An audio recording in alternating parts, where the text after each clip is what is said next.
चलें? चलिए,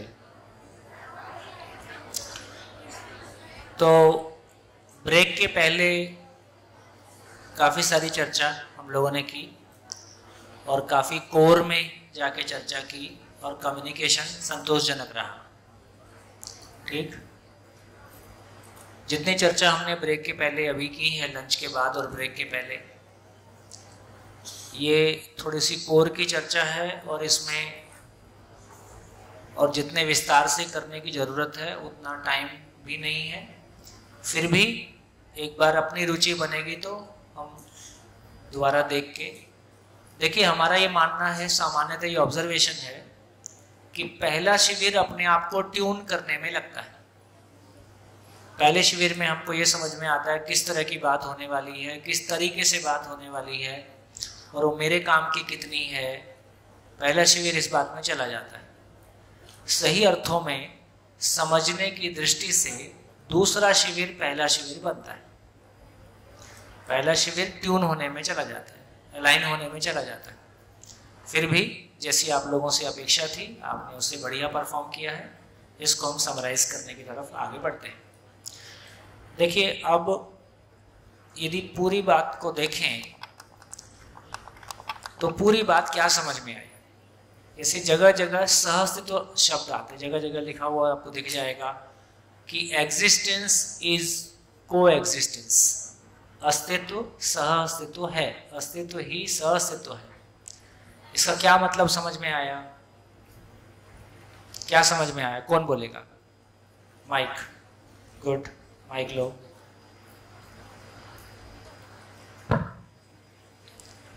सहअस्तित्व अर्थ ही पर्याय शब्द है। आत्मा ही सहअस्तित्व का रूप है, आत्मा ही सहअस्तित्व है, उसका पर्याय शब्द सहअस्तित्व है। ठीक है, बिल्कुल।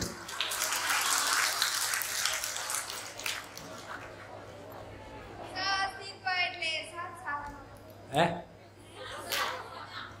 साथ साथ होना। किसका साथ साथ होना? जब ये सेंटेंस लिख रहे हैं कि एग्जिस्टेंस इज को एग्जिस्टेंस, अस्तित्व ही सहअस्तित्व है, तब सहअस्तित्व में किसके साथ साथ होने की बात कर रहे हैं? किसका साथ साथ होना?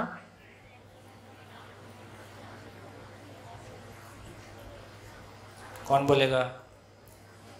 मानव यह एक भावपूर्ण इकाई है।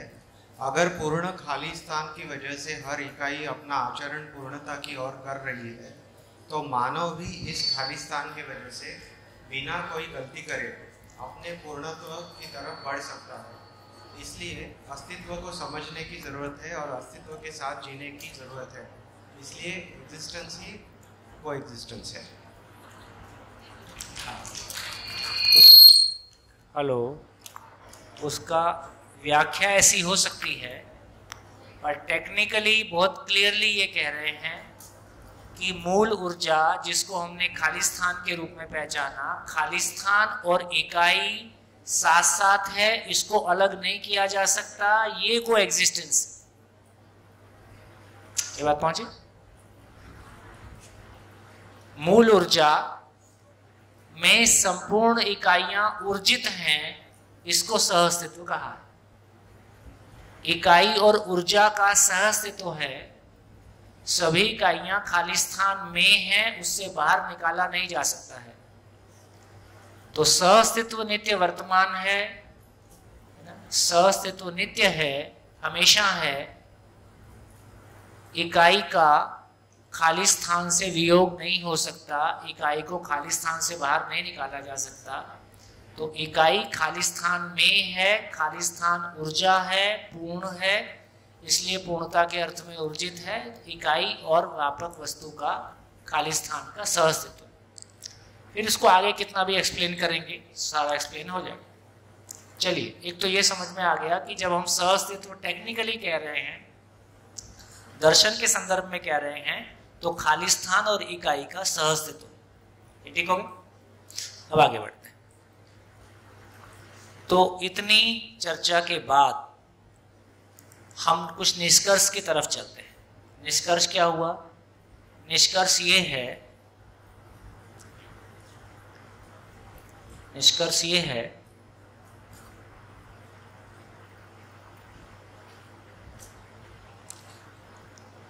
कि अस्तित्व में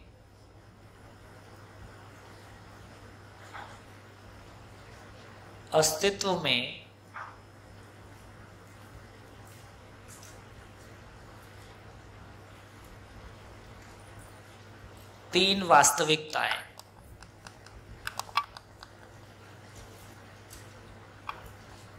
अस्तित्व में तीन वास्तविकताएं हैं। क्या? एक हमने पहचाना स्पेस, खालिस्तान, जिसको हमने मूल ऊर्जा भी कहा। तो ये दोनों शब्द एक ही हैं, खालिस्तान। दूसरा हमने पहचाना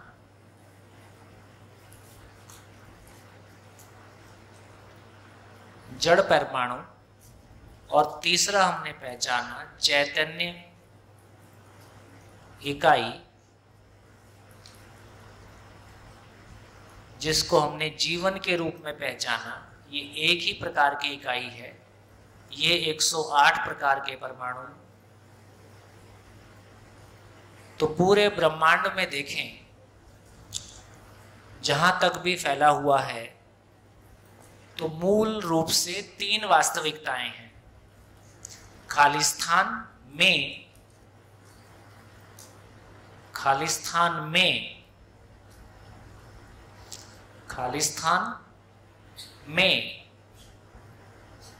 जड़ और चैतन्य इकाइयां,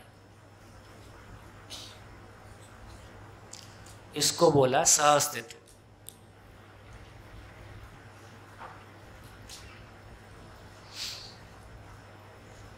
ये ठीक है?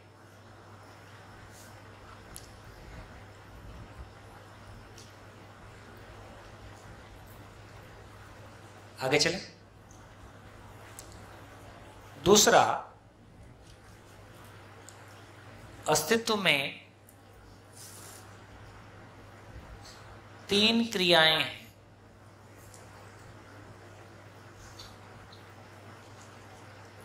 क्या? नंबर 1 भौतिक क्रिया, नंबर 2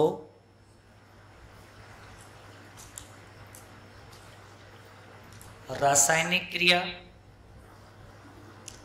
नंबर 3 जीवन क्रिया, जीवन में जो सोचना, विचारना, आशा, जीवन क्रिया, जिसकी हम हो सकता है कल चर्चा करेंगे, या आप YouTube में देख लेना। क्या करें? ठीक हो गया?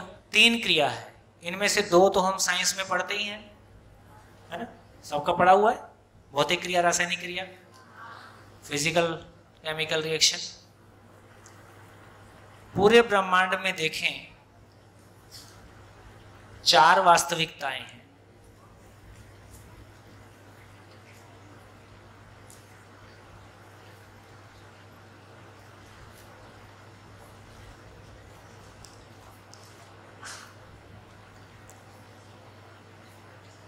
चार अवस्थाएं हैं, वो हमने सब आपके ध्यान में है ही। पदार्थ,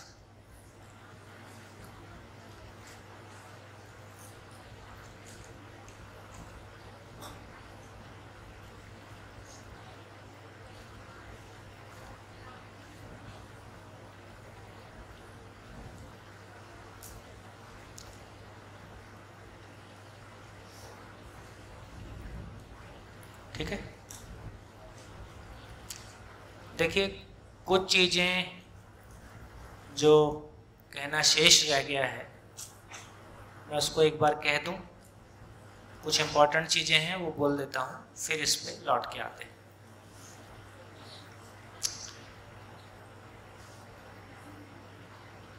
देखिए, एक चीज हमारे ध्यान में आ गया, मैंने पहले भी कहा कि ये क्रिया शून्यता कोई अद्भुत महिमा है।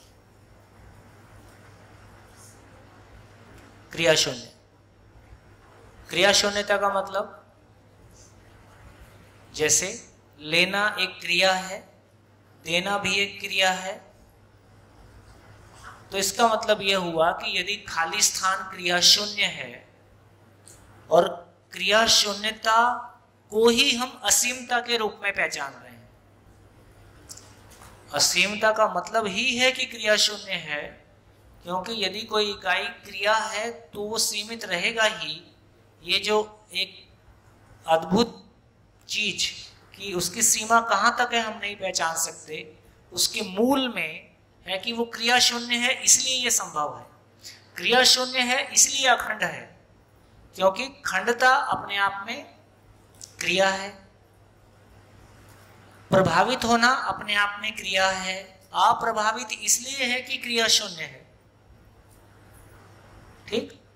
अद्वितीय का मतलब है यदि दो होता फिर इसका मतलब इकाई होता, दो नहीं है इसका मतलब क्रिया शून्यता है, अद्वितीय है इसका मतलब भी क्रिया शून्यता है, निराकार है इसका मतलब भी क्रिया शून्यता है।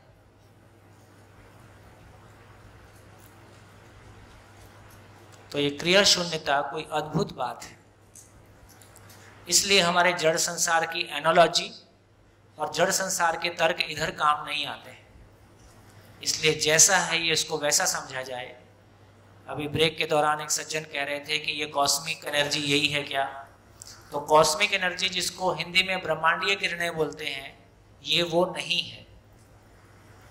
कॉस्मिक एनर्जी भी खालिस्तान में है।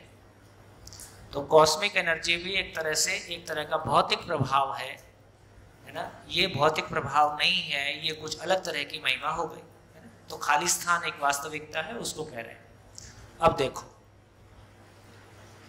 अब ये क्रिया शून्य है, यही पूर्णता है,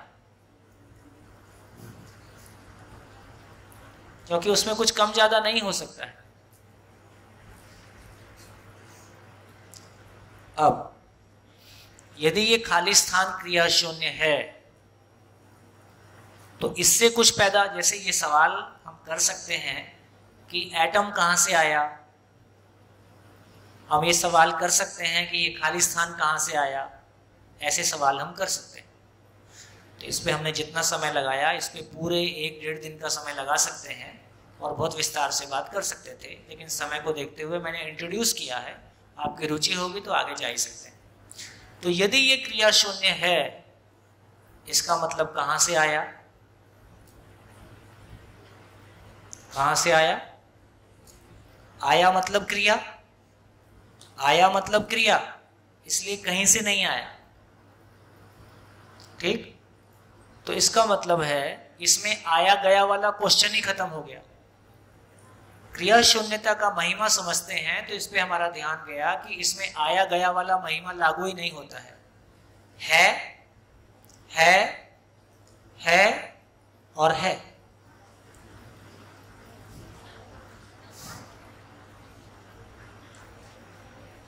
हाँ, तो इसका मतलब यह भी हुआ, क्या इससे कुछ पैदा हुआ? क्या इससे कुछ पैदा हुआ?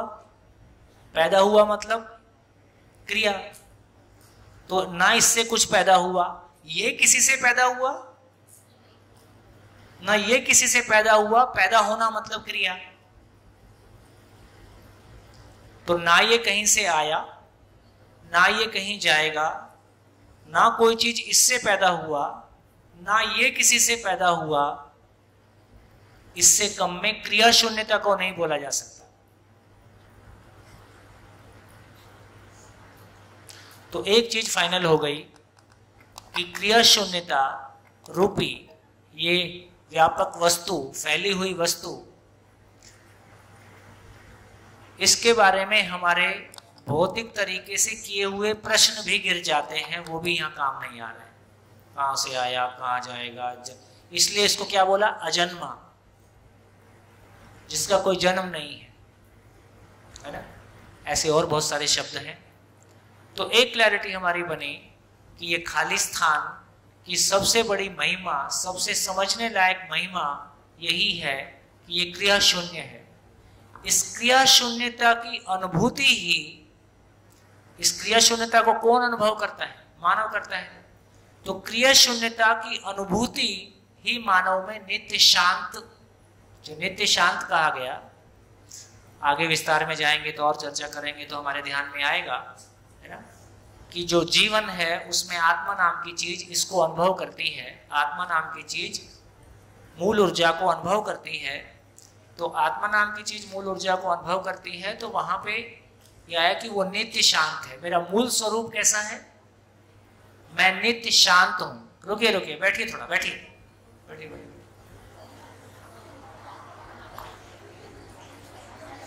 आराम से आराम से। तो इसका अर्थ यह हुआ कि मेरे बारे में कहा गया कि मेरा मूल स्वरूप कैसा है। तो कहा गया कि मैं आत्मा हूं, नित्य शांत हूं। नित्य शांत का मतलब, नित्य शांत का मतलब है उसमें कोई हस्तक्षेप हो ही नहीं सकता। नित्य मतलब हमेशा। मैं आत्मा हूं, नित्य शांत हूं, सम विषम आवेश से मुक्त हूं। किसी भी तरह का कोई भी सम या विषम आवेश उसको छू ही नहीं सकता। मैं व्यवस्था, व्यवहार और व्यवसाय को नियंत्रित करता हूं। ऐसा मेरा स्वरूप है, मेरी पूर्णता ऐसी है।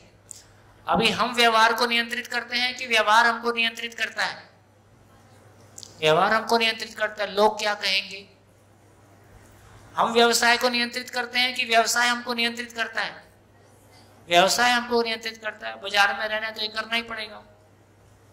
हम व्यवस्था को नियंत्रित करते हैं कि व्यवस्था हमको नियंत्रित करता है? तो इन तीनों को गुलामी कहा गया। व्यवसाय दास्ता, व्यवहार दास्ता और व्यवस्था की दास्ता, गुलामी।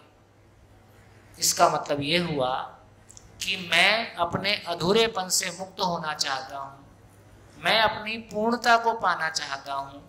मेरी पूर्णता का स्वरूप कैसा है उसको मैंने आपके सामने रखने की कोशिश की।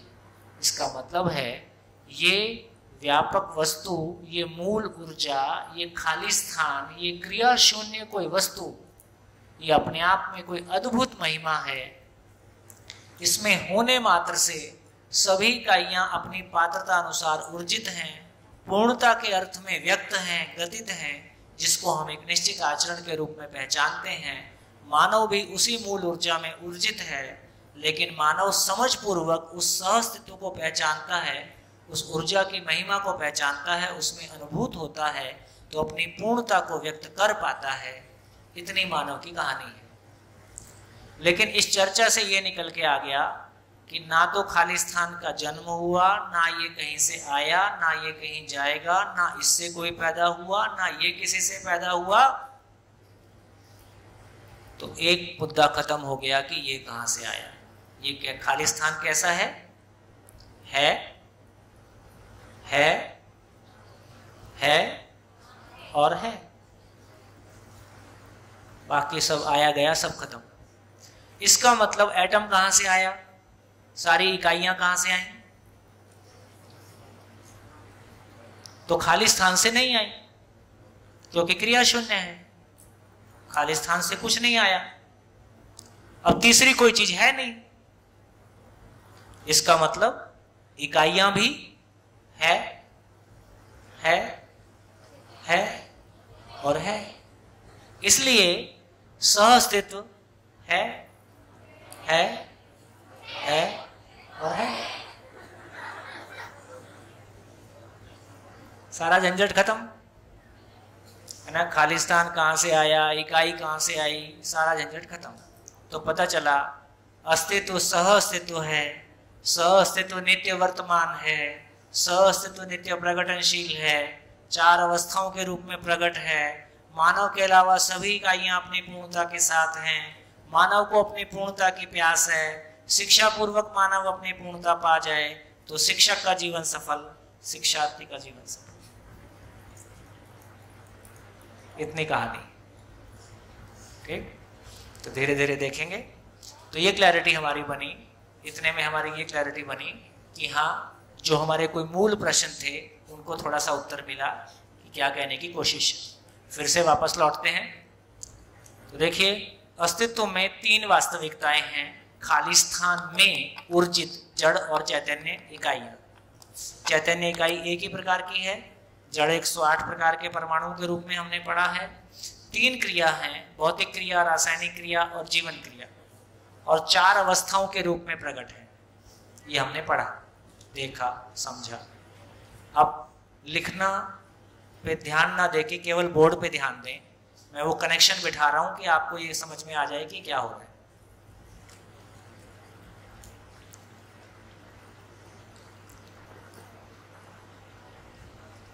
देखिए,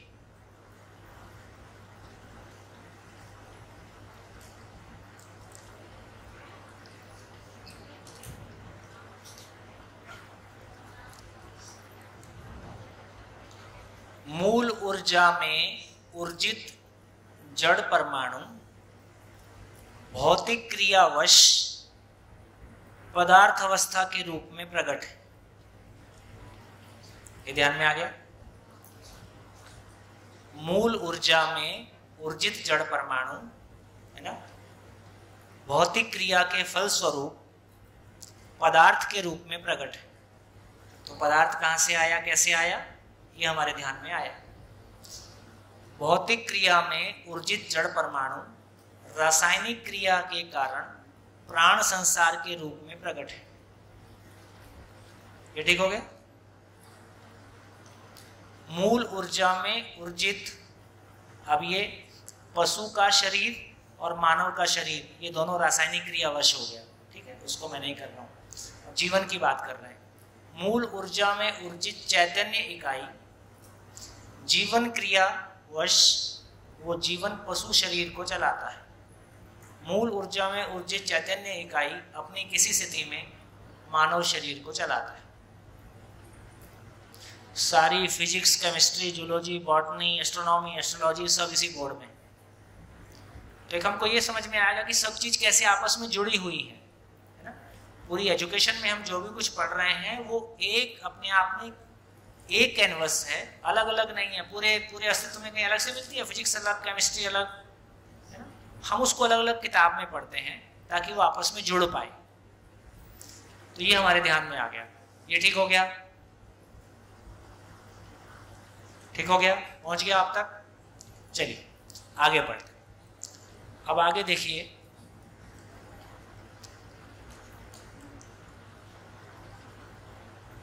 तो जितनी हमने चर्चा की उससे हमारा इस बात पे भी ध्यान चला गया, असीम वास्तविकता एक ही है।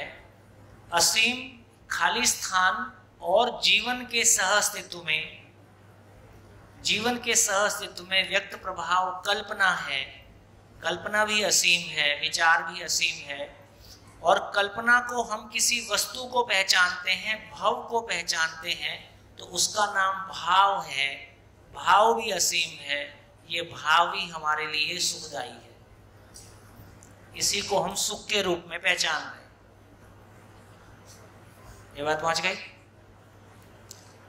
इसका मतलब ये हुआ कि देखो, पदार्थ अवस्था, प्राण अवस्था, जीव अवस्था, ज्ञान अवस्था, इन चारों को एक साथ एक शब्द में कहा कि ये फैला हुआ ऐश्वर्य। पदार्थ अवस्था, प्राण अवस्था, जीव अवस्था और ज्ञान अवस्था, चारों को एक शब्द में कहा ये फैला हुआ ऐश्वर्य। तो सारा ऐश्वर्य कहां से आया? सारा ऐश्वर्य कहां से पैदा हो गया? जो चारों अवस्थाओं के मूल में 3 क्रिया, भौतिक क्रिया, रासायनिक क्रिया और जीवन क्रिया। और ये क्रिया कैसे हो रही है? क्रिया के मूल में क्या है? क्रिया के मूल में क्या है? ऊर्जा। ऊर्जा की वजह से क्रिया, ऊर्जा के कारण क्रिया। तो मूल ऊर्जा के कारण तीनों क्रिया की वजह से 4 अवस्थाएं।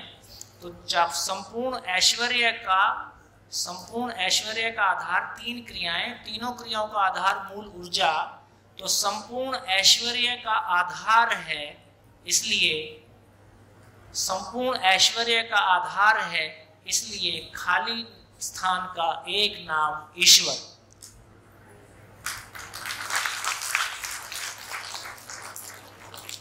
ईश्वर दर्शन हो गया, ईश्वर पहचान लिया। तो ईश्वर को खोजने के लिए कहीं जाना है,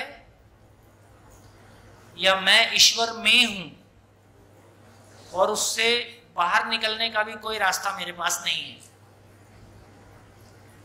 मैं ईश्वर में हूं, ईश्वर को प्राप्त करना है कि ईश्वर प्राप्त है। एकमात्र चीज मानव को जो प्राप्त है वो ईश्वर ही है। बाकी शरीर प्राप्त है कि प्राप्त करना है, जीवन को शरीर प्राप्त करना है, फिर खाने पीने का जुगाड़ प्राप्त करना है, फिर समझना भी प्राप्त करना है, बाकी सब प्राप्त करना है। एकमात्र वास्तविकता जो धरती के हर मानव को प्राप्त है वो ईश्वर है। मैं सशरीर हूं मानव रूप में तो भी ईश्वर में हूं, मैं बिना शरीर के हूं जीवन रूप में हूं तो भी ईश्वर में हूं। तो मैं सदा सदा के लिए ईश्वर में हूं। ईश्वर मुझको प्राप्त है। ईश्वर को प्राप्त करने के लिए कुछ नहीं करना है, केवल ईश्वर को फिर क्या करना है, तो फिर क्या करना है, उसको प्राप्त तो है ही, क्या करना है। जैसे अभी हमारे घर के लोग हमको प्राप्त हैं ही, लेकिन क्या ठीक नहीं है, संबंध ठीक नहीं चल रहा है, तो उनको समझना है। तो ईश्वर प्राप्त है ही, उसको समझने के लिए अपनी पात्रता को विकसित करना है। उसको समझने के लिए हम सुपात्र हो जाएं, अपनी पात्रता को विकसित करना है। इसी का नाम पुरुषार्थ है। यही पुरुषार्थ है ना। और पुरुषार्थ कैसे काम करता है, तो पहले हम स्थूल चीजों को पहचानते हैं। समझने का काम कैसे काम करता है, समझने का काम करता है कि पहले हम स्थूल चीज को पहचानते हैं, जिंदा रहने को पहचानते हैं। जिंदा रहने के बाद फिर हम जीवन को, विचार को पहचानते हैं, फिर हम सूक्ष्म चीजों को पहचानते हैं, उसके बाद और सूक्ष्म चीजों को पहचानते हैं, कारण को पहचानते हैं, उसके बाद ईश्वर जिसको कह रहे हैं, है ना, खाली स्थान को पहचानते हैं। सूक्ष्मतम रियलिटी है, सूक्ष्मतम वास्तविकता है। धीरे धीरे ऐसे हम अपने समझने की यात्रा करते हैं। तो इसी रूप में ना ये किसी से पैदा हुआ, ना कोई इससे पैदा हुआ, इसके जैसी कोई दूसरी वास्तविकता नहीं है। इसी को हमने अल्लाह के रूप में पहचाना। अल्लाह की परिभाषा में बिल्कुल क्लियरली है, ना वो किसी से पैदा हुआ, ना उससे कोई पैदा हुआ, उसके जैसा कोई दूसरी चीज नहीं है, इसलिए वही पूजनीय है। देखो, जो इस्लाम में कहीं ना कहीं जो ये देवी देवता की पूजा को मना किया है, काफी इसका विरोध करते हैं ना। इस्लाम में मूर्ति पूजा, देवी पूजा, ये सब पे थोड़ा सा विरोध है। तो कहीं ना कहीं मतलब मेरा ऐसा मानना है कि उस पूरी यात्रा में जो बीच के लोग आए होंगे, उनकी वजह से कुछ गड़बड़ जरूर हुआ हो, है ना। तो इसलिए उसको बीच वाले हिस्से को खत्म ही कर दिए। जैसे आपने देखा कि जैसे सिखिज्म में ग्रंथ साहिब ही गुरु जी है, पुस्तक गुरु जी है, इसलिए आदमी का वहां आदमी को खत्म कर दिया, क्योंकि आदमी आएगा तो बीच में झंझट करेगा। आदमी आएगा तो अपनी अधूरी, अपने अपूर्णता की वजह से वो कोई ना कोई झंझट करेगा। तो झंझट ना हो तो भैया बुक ही गुरु है। तो परंपराओं ने जो भी पीछे के अपने एक्सपीरियंस पाए, जो भी कुछ उन्होंने नोटिस किया, उसको ध्यान में रखते हुए गलती ना हो ऐसा सोच के कुछ कुछ किया, उसकी वजह से फिर उसके अपने। तो इसका मतलब ये हुआ कि मूल में जाएंगे तो अब यदि संसार के सारे मानव को देखेंगे, जीवन रूप में सभी समान हैं, जीवन रूप में सभी समान हैं, तो हर मानव किसी काल में वो उस महापुरुष शाही को छुएगा ही जिसके लिए वो सुपात्र है। साल 1000 लगें, 10,000 लगें, 100 लगें, एक शरीर यात्रा लगे, हर व्यक्ति को जब हम देखें, कितने से कितने छोटे से छोटे गिरे हुए व्यक्ति को देखें, छोटे से छोटी खराब स्थिति में देखें, लेकिन जीवन रूप में सभी समान हैं। इसलिए परंपरा ने उसको दूसरे रूप में पहचाना कि मैं सबके भीतर उस आत्मा को नमस्कार करता हूँ। चीज तो वही है, संभावना तो वही है ना। तो मैं उस बड़ी संभावना को नमस्कार करता हूँ, आदमी जैसा भी सही। ऐसा करके हमने आदमी के साथ सम्मान पूर्वक प्रस्तुत होने की कोशिश की। लेकिन इस बात पे हमारा ध्यान चला गया कि बेसिकली हम उसको अल्लाह कहें, ईश्वर कहें, एक्स बोलें, वाई बोलें, जेड बोलें, इससे फर्क नहीं पड़ता है। वास्तविकता अपनी जगह है ही, वास्तविकता है ही। अलग अलग समय पे अलग अलग लोगों ने अलग अलग तरीके से पहचाना, लेकिन वास्तविकता बदल जाएगी। वास्तविकता अपनी जगह, वास्तविकता का मतलब ही है कि वो सत्य है, सत्य का मतलब ही है कि वो शाश्वत है, हमेशा है, नियम है। तो इस रूप में कहा कि एक ऐसी वास्तविकता जो अपने आप में है ही। क्या बोला हमने, कैसे पहचाना उसको? क्या बोले? ईश्वर कण कण में है। कण मतलब एकम, कण मतलब एकम। ईश्वर कण कण में है। और जब समझने गए तो पता चला कण कण ईश्वर में है।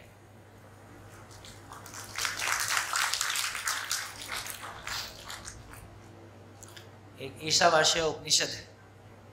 संयोग है कि अभी अपन ईशावास्य में शिविर करेंगे गंगोत्री में। तो ईशावास्य उपनिषद का मतलब कण कण में ईश्वर है, उसको स्थापित करता है। कण कण में ईश्वर है, तो कण मतलब इकाई में ईश्वर है। में भी है कि बाहर भी है? बाहर भी है। तो कण कण में ईश्वर है। और कण कहाँ है? संपूर्ण कण ईश्वर में है और कण कण में ईश्वर है। तो कण एकम के चारों तरफ भी ईश्वर है, एकम के भीतर भी ईश्वर है, सब जगह ईश्वर है, सर्वत्र है। क्या करना है? केवल उसको अनुभव करने की पात्रता को विकसित करना है। अभी तो हम विचार है, इसको भी पकड़ने में मुश्किल जाता है। तो पहले हम शरीर को समझ पाते हैं, शरीर की आवश्यकता को पूरी कर पा रहे हैं। धीरे से हम जीवन को समझते हैं, जीवन की आवश्यकता को समझते हैं, फिर जीवन के आधार को समझते हैं और समझते समझते अंतिम छोर तक जाते हैं जहाँ ये बोल रहे हैं कि अस्तित्व सहअस्तित्व है।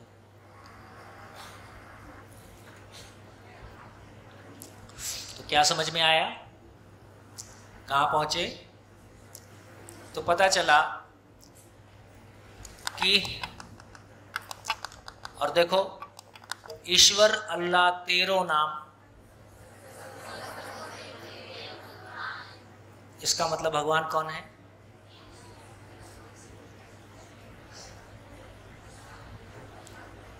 देखिए, यदि मानव को देखें और मानव ने क्या दिया और क्या संसार से लिया, संसार को क्या दिया और क्या लिया, इसकी टेबल बनाएंगे तो कैसी टेबल बनेगी? कैसी टेबल बनेगी? तो कुछ लोग हैं, शॉर्ट में कह रहा हूं, इसको बहुत विस्तार से अलग तरीके से करते हैं, लेकिन शिविर में शॉर्ट में कर देते हैं। कुछ लोग हैं जिन्होंने संसार को अव्यवस्था दिया, ग्लोबल वार्मिंग, फैमिली वार्मिंग, अव्यवस्था दिया, और संसार से उन्होंने जो लिया उसमें भी, है ना, रोते गाते चले गए। कुछ लोग हैं जिन्होंने अव्यवस्था दिया और भरपूर दिया और अपनी आवश्यकताओं को भी नहीं समझ सके और बड़ी अव्यवस्था दिया। कुछ लोगों ने छोटी अव्यवस्था दी, कुछ लोगों ने कम अव्यवस्था दी। फिर कुछ लोग हैं जिनको हम कह रहे हैं कि उन्होंने अपनी आवश्यकता अनुसार लिया और प्रकृति में उन्होंने योगदान दिया ना। इसको हम परिवार के लेवल पे कह रहे हैं कि परिवार, अपने परिवार में शिकायत मुक्त, अभाव मुक्त होके जिए। कुछ लोग समाज में योगदान कर पाए तो उस रूप में उन्होंने लिया कम और दिया और ज़्यादा। और कुछ लोग ऐसे भी हो सकते हैं जिन्होंने पूरी धरती पे, धरती के स्तर पर चारों अवस्थाओं में संतुलन हो ये धरती आदि काल तक मानव के लिए जागृति का विद्यालय बना रहे, उस अर्थ में उन्होंने लिया बहुत कम और पूरी धरती में अपनी व्यवस्था में योगदान दिया। अब शरीर हमेशा तो नहीं रहेगा, एक दिन शरीर मरेगा। अब शरीर मर गया, बाकी क्या बचा? शरीर मर गया तो बाकी क्या बचा? जीवन बचा। अब जीवन बचा तो क्या लगता है, ये पहली कैटेगरी जो अपनी आवश्यकताओं को नहीं पहचान पाया, दूसरों को देख के प्रभावित होता रहा, रोग आके अपनी आवश्यकताओं को पूरा किया, इस मानव का जीवन कैसा होगा? भ्रमित होगा कि जागृत होगा? इस मानव का जीवन भ्रमित होगा। पर यह तंग होता रहा, दूसरों को उतना तंग नहीं किया। एक दूसरा व्यक्ति है जिसने दूसरों को खूब तंग किया, परेशान किया, तो ये जीवन भी कैसा होगा? भ्रमित होगा। और ये जीवन जागृत होगा, समझदार होगा। ये अपनी समझदारी के फैलाव को और अधिक स्तर पर फैला पाया, ये अपनी समझदारी के फैलाव को और अधिक स्तर पर फैला पाया। तो जीवन ही भ्रमित होता है। जीवन भ्रमित होता है कि शरीर भ्रमित होता है?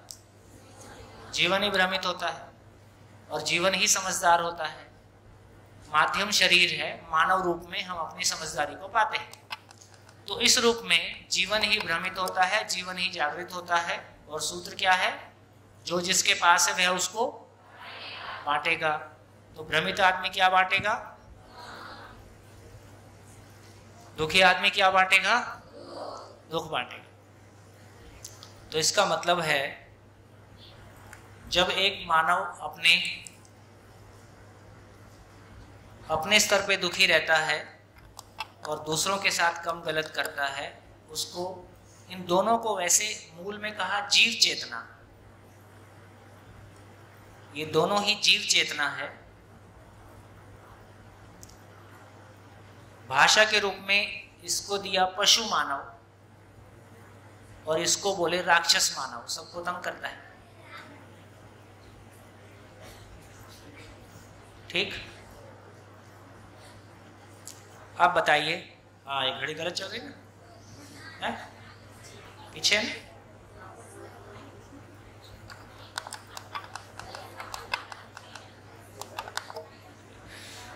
आज।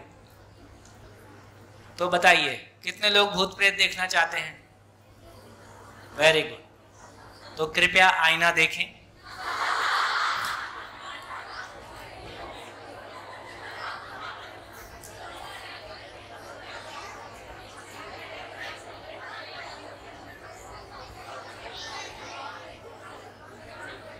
भ्रमित जीवन ही, जो जीवन भूख से, अत्याचार से और किसी भूत पीड़ा के साथ मरते हैं, वही जीवन भूत प्रेत के रूप में परेशान रहते हैं और कुछ थोड़ा बहुत परेशान करते रहते हैं। मेरा नाम चौहान शीतल है। थोड़ा माइक पास में रखो। मेरा नाम चौहान शीतल है। मेरा क्वेश्चन यही है कि ईश्वर और भगवान में फर्क क्या है? क्यों करते हैं ना, रुक जाओ थोड़ी देर। बढ़िया। तो अभी रुकिए। तो अभी मूल बात ये समझ में आई। क्या समझ में आया? जीवन ही भ्रमित होता है, जीवन ही जागृत होता है। और सूत्र एक लिख सकते हैं,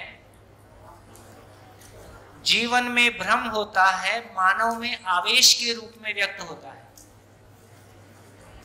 जीवन में भ्रम रहता है लेकिन जीवन आवेशित नहीं होता, क्योंकि आवेशित होने के लिए मशीन ही नहीं है, शरीर जब तक नहीं है। मानव रूप में आवेश को व्यक्त करता है। जैसे मैं शरीर हूं, ये भ्रम कहां रहेगा? जीवन में रहेगा कि शरीर में रहेगा? जीवन में रहेगा। तो इस भ्रम से जब मैं जीने जाऊंगा तो काम, क्रोध, लोभ, मोह, मद, मात्सर्य ये मानव के रूप में व्यक्त होगा। तो ये हमारी क्लैरिटी बनी कि भ्रमित जीवन ही भूत प्रेत कहलाता है। तो इन्हीं को भूत प्रेत कह सकते हैं। भूत का मतलब है जो पास्ट में जिए, है ना? मेरे साथ ऐसा हुआ था, मेरे साथ ही क्यों हुआ था, मेरे साथ गलत हुआ था। अब वो आज है लेकिन वो 20 साल पुरानी घटना के साथ ही जी रहा है। जो पास्ट के साथ जी रहा है, जो अपने भूत के साथ जी रहा है, उसी को भूत बोल रहा है, जो उस दुख से बाहर नहीं आ पा रहा। अब ये जागृत जीवन ही शरीर छोड़ने के बाद देवी देवता है, पीर पैगंबर है। और पूर्ण जागृत, जो उन्होंने आचरण को पूर्णता से प्रमाणित किया, इसी को भगवान बोल रहे हैं। भगवान को समझते हैं। भगवान का मतलब क्या है? भगवान शब्द को देखते हैं। अभी भगवान पे चर्चा कर रहे हैं। भगवान शब्द कैसा है? जैसे गाड़ीवान, बलवान, कोचवान, दयावान। वान का मतलब अधिकार संपन्नता का बोध होता है कि वो कोई चीज के अधिकार से, गाड़ी का अधिकार संपन्न है तो गाड़ीवान, और दया से संपन्न है तो दयावान। भगवान का मतलब जिसने अपने पूरे भाग को पा लिया है, जिसने अपने पूरे हिस्से को पा लिया है। बैठिए थोड़ी देर बाद अरे बैठिए। हाँ जी, नमस्कार, साथ चलो थोड़ी देर। जिसने अपने पूरे हिस्से को पा लिया है। देखो, जिंदा रहने के धरातल पर हम प्रॉपर्टी में हिस्से के ऊपर अपने भाइयों से लड़ते हैं, अपने परिवार से लड़ते हैं, और आजकल नया झगड़ा शुरू हो गया है क्योंकि बहन भी हिस्सा लेने आएगी। जब से सुप्रीम कोर्ट का ऑर्डर निकला है कि बहनों का भी बराबर का हिस्सा है, तब से भाई और डरे हुए हैं, ये कब बोल देगी मेरे हिस्से का क्या हुआ। तो इसका अर्थ क्या हुआ? जब मैं स्वयं को शरीर मानता हूं,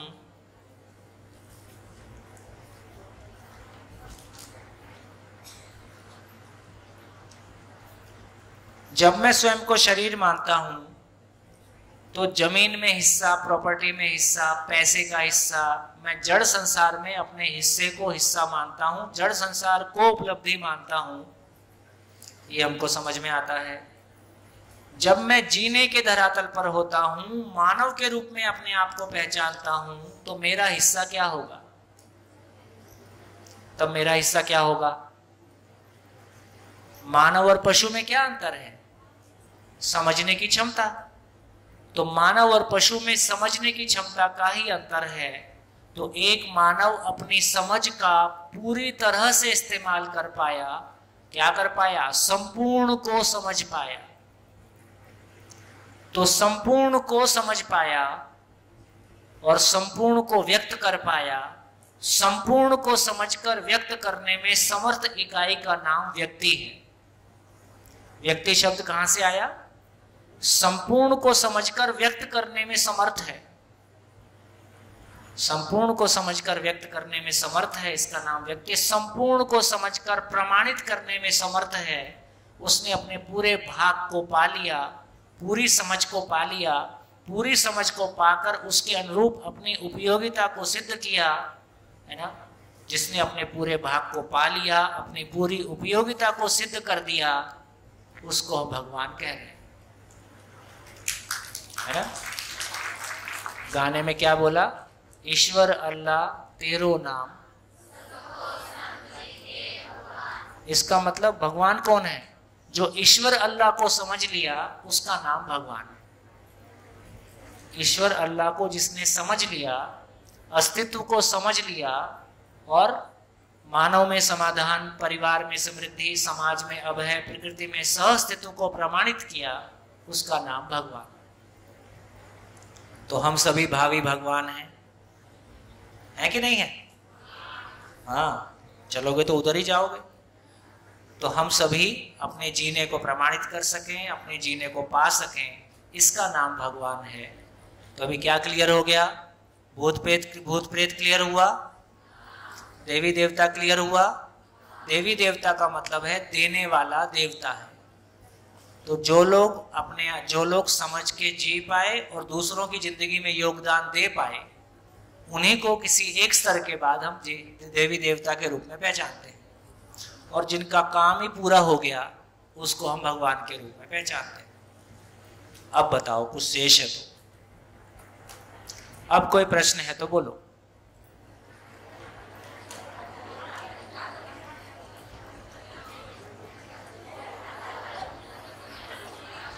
भगवान के बारे में मैं कहता हूँ, अपने इंग्लिश भाषा में शब्द है गॉड।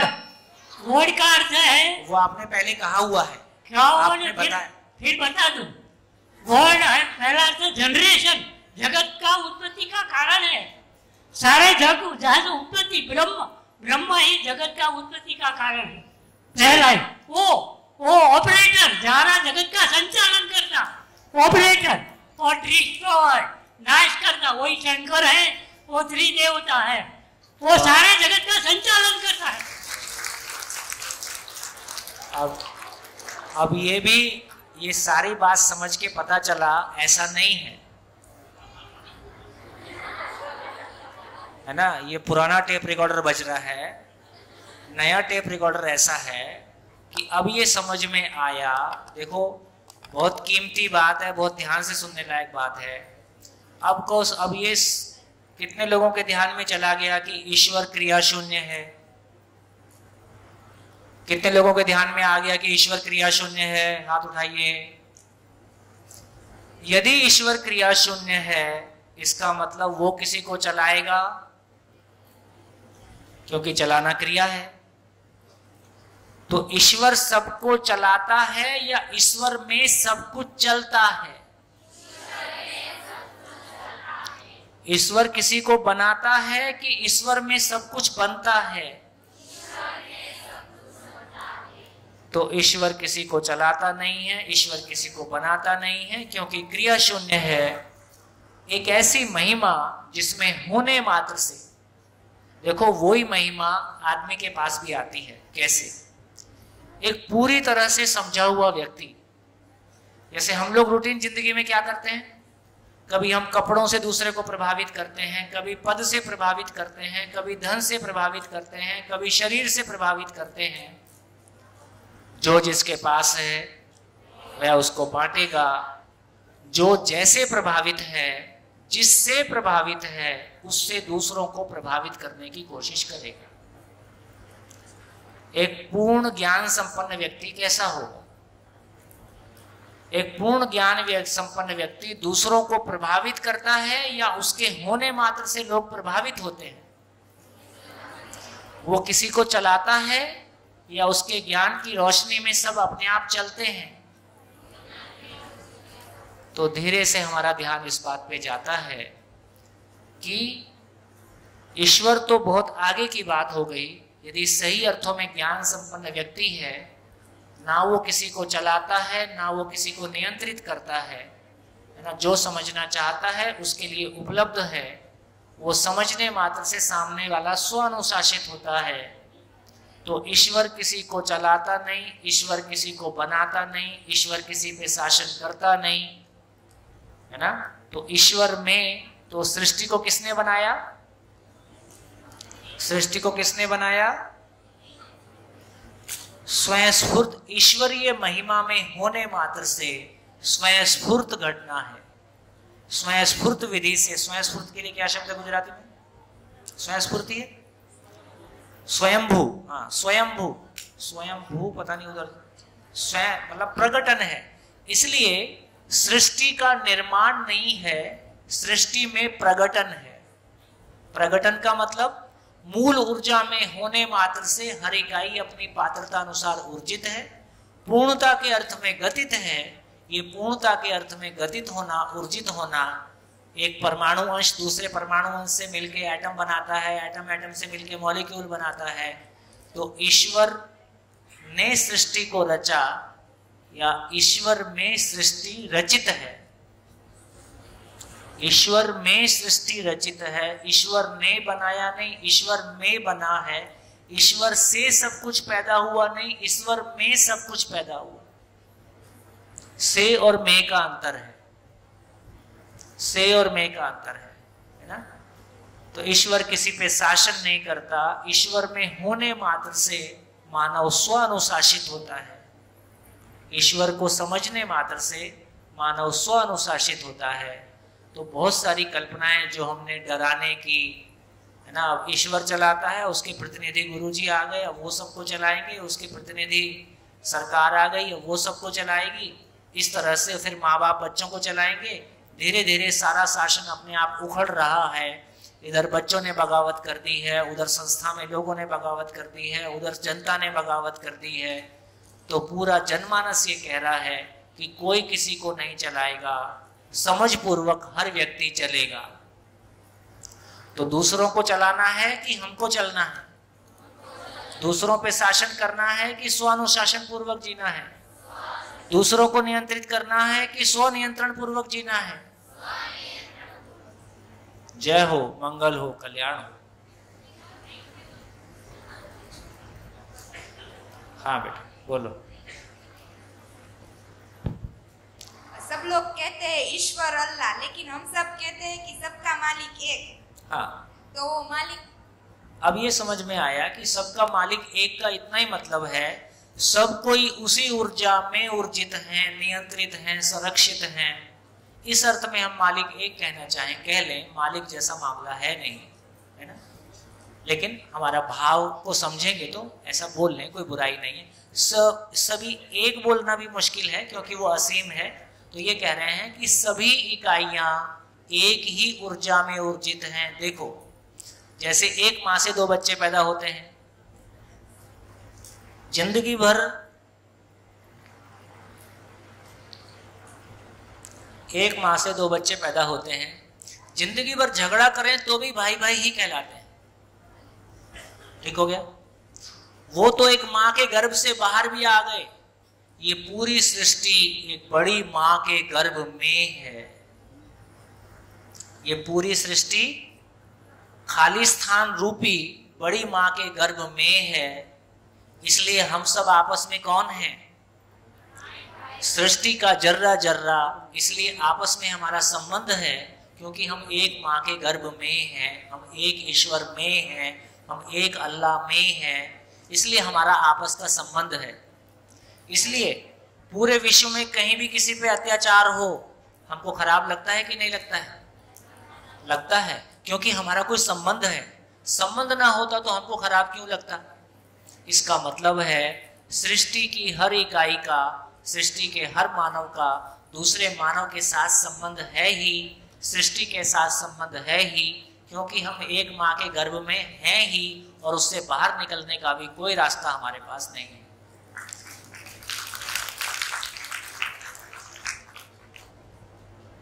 बढ़िया, और बोलो बोलो बोलो। अच्छा हो, हाँ, थोड़ा मार्क पास। हाँ, इंसान ही देवी देवता है तो फिर मूर्ति पूजा वगैरह क्यों होती है? इंसान ही देवी देवता है तो मूर्ति पूजा क्यों है? जिन लोगों से हमको जीने की प्रेरणा मिलती है